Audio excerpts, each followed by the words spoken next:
महाराज जी थोड़ा व्यवहारिक प्रश्न है, बट आज समाज को इसकी बहुत जरूरत है। महाराज जी कह रहे हैं कि बहुत प्रयासों के बाद भी पत्नी का सास के साथ अच्छे संबंध नहीं रहना, जिसका कारण फिर पति से लड़ाई। ऐसे में पत्नी का धर्म क्या है और पति का धर्म क्या है, और ऐसे में महाराज जी कैसे बाहर निकला जाए, क्योंकि हर घर में देखो,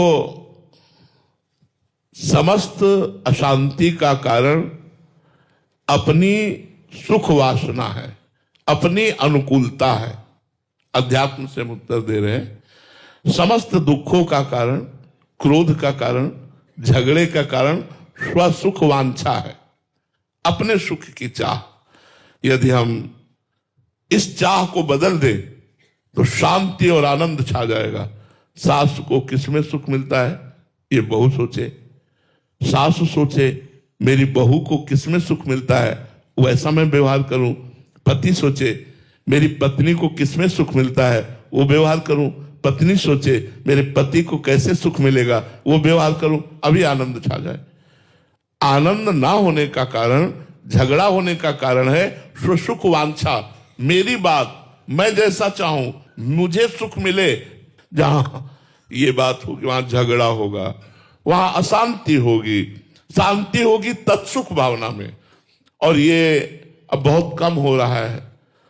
दूसरों को सुख देने की भावनाएं कम हो रही, इसलिए कहीं देखा जाता है वृद्धा सास को बहू पीट दिया, कहीं देखा जाता है सास ससुर और पति तीनों एक हो गए और बहू को पीट दिया, बहू सास को पीट दिया।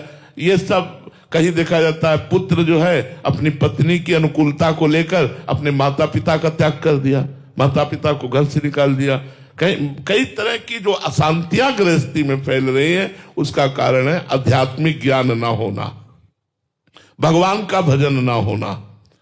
अध्यात्म से दूर होने पर स्वार्थ की परवस्ता इतनी बढ़ गई है कि वो अपने पूज्य माता पिता को भी नहीं मानता है। जैसे बहू बन करके आई हो तो तुम्हारे माता पिता पूज्य जैसे, ऐसे पति के माता पिता पूज्य हैं, उनको माता पिता की भांति प्यार करो। तुम्हारे घर बहू आई है, तुम सास हो, अपनी बेटी से कैसा व्यवहार करोगी, वैसा व्यवहार करो। दूसरे की बेटी तुम्हारे घर आई, तुम उसे प्राणों से भी अधिक प्यार करो। कहीं कोई झगड़े नहीं। अब झगड़ा है स्वसुख वांछा का, और ये दूर तभी होगा जब अध्यात्म ज्ञान होगा, नहीं तो बात बिगड़ जाएगी, बात बिगड़ जाएगी। आनंद तभी आएगा जब पत्नी को पति प्राण समझे और पत्नी पति को प्राणेश्वर समझे। मेरे ईश्वर है, मेरे परमेश्वर है। और सास ससुर को भगवान मानकर उनकी सेवा करे, सास ससुर अपना बेटा मानकर के बहू को दुलार करे, अभी पूरा परिवार आनंदित हो जाए। ये जो स्वसुख वांछा है, ये बिना सत्संग के, बिना नाम जप के, बिना साधु संग के दूर नहीं होती। मातृ देवो भव, पितृ देवो भव, इन्हीं से भगवान मिलेंगे, इन्हीं से सुखी रहोगे, इन्हीं के आशीर्वाद से तुम आनंदित होगे। इसलिए चाहे वो सास ससुर हो, चाहे वो माता पिता हो, इनका आदर करो। यदि उनका कट व्यवहार है तो सह जाओ, उनको उत्तर मत दो, तो भगवान की कृपा तुम पर बरसेगी और भगवान तुम्हें निहाल कर देंगे।